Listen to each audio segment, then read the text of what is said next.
So, hey guys, welcome to week 5. If you are here for the first time, I am Nikifa and I've been doing this 7-week series with just information and insight to help you if you have like a business idea or if you're trying to go down the road of entrepreneurship and you need some kind of information to help you to stay the course and to do what you have to do and to accomplish what you need to accomplish according to the will of God.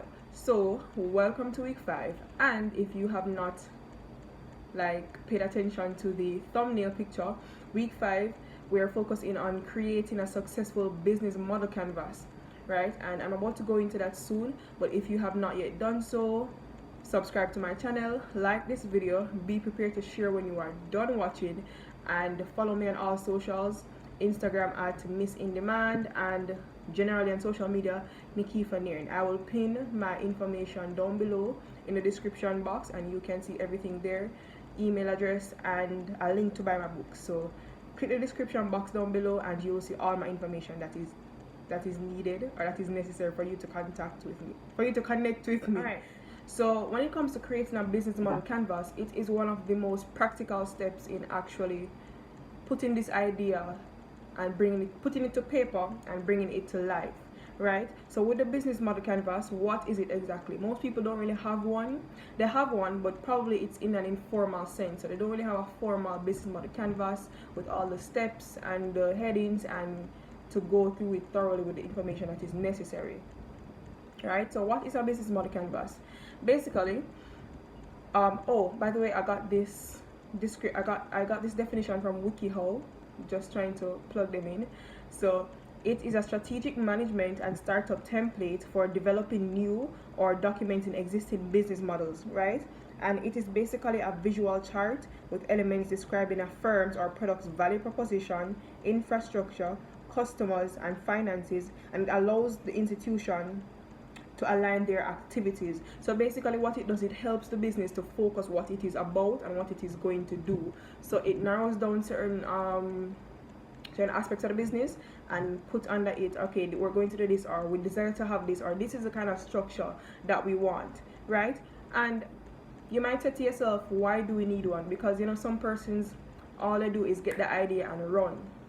I get that, but you get the idea, you flesh things out, you put this to that, you put things together, you put 2 and 2 together, and then you run. You want a little clarity, you want direction, you want to make sure that you have stability in the way that you want to go with this business idea.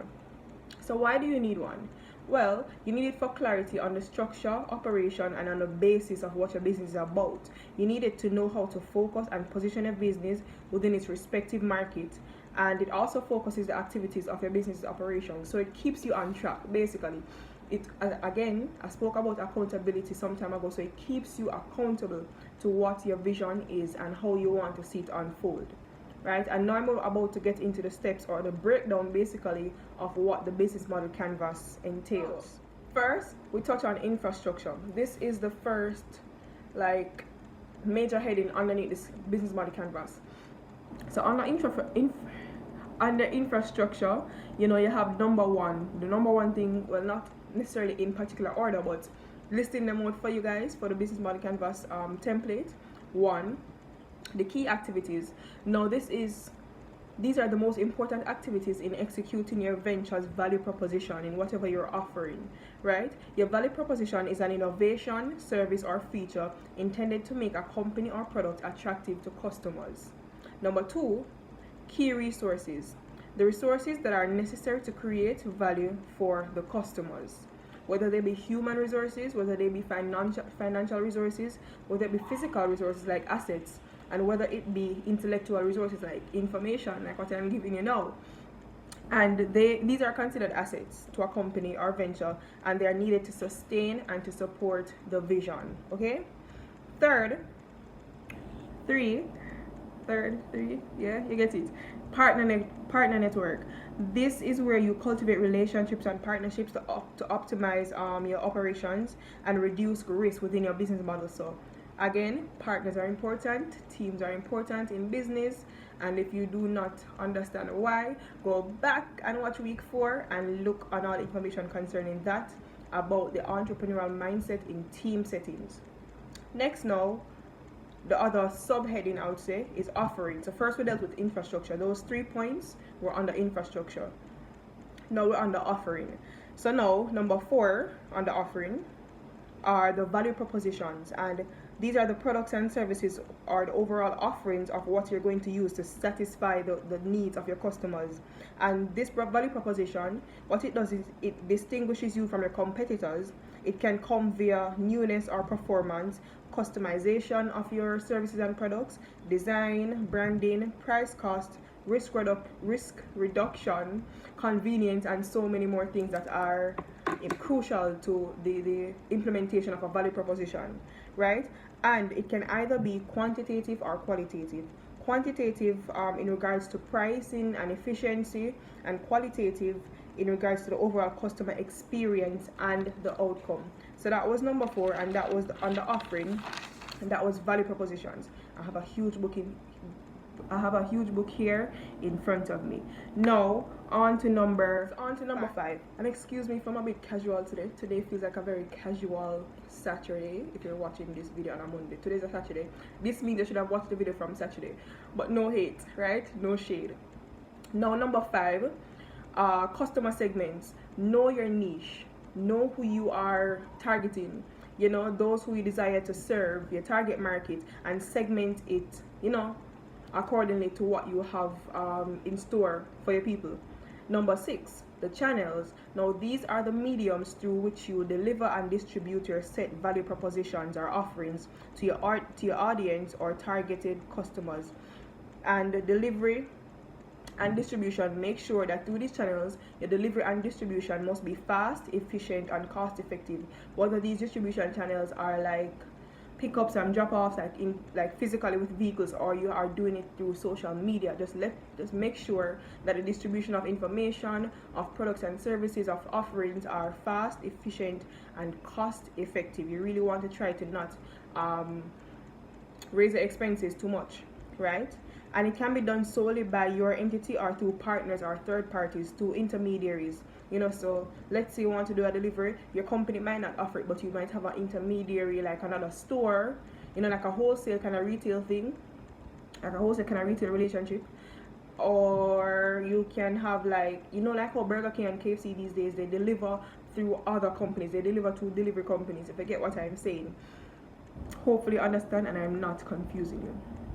Next, number 7. Almost never remember. Oh God. Number 7, so your customer relationships.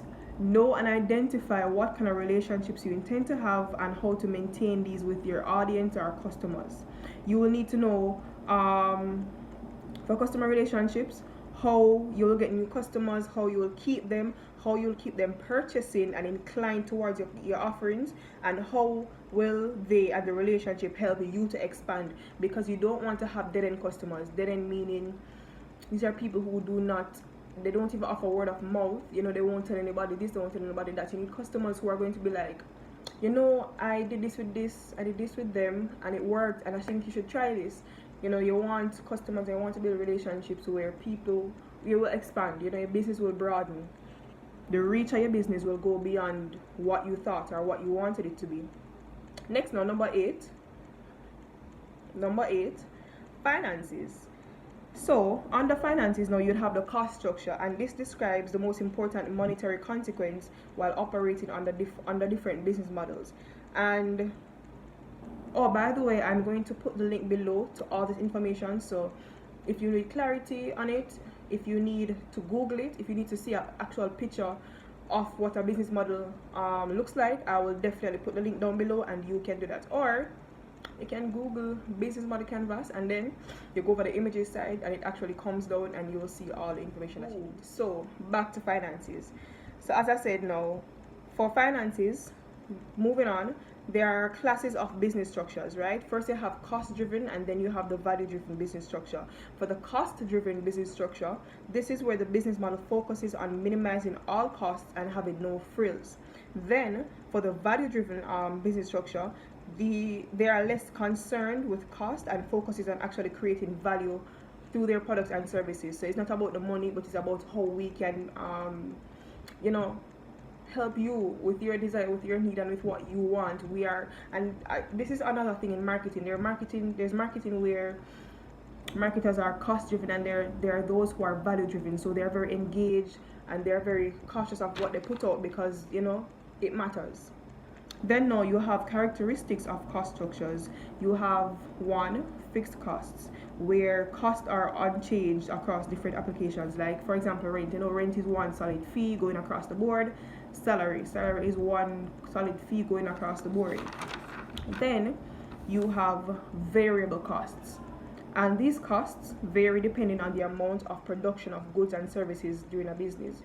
For example, like a music festival, and all that I'm saying to you is on Google, by the way, just so you know.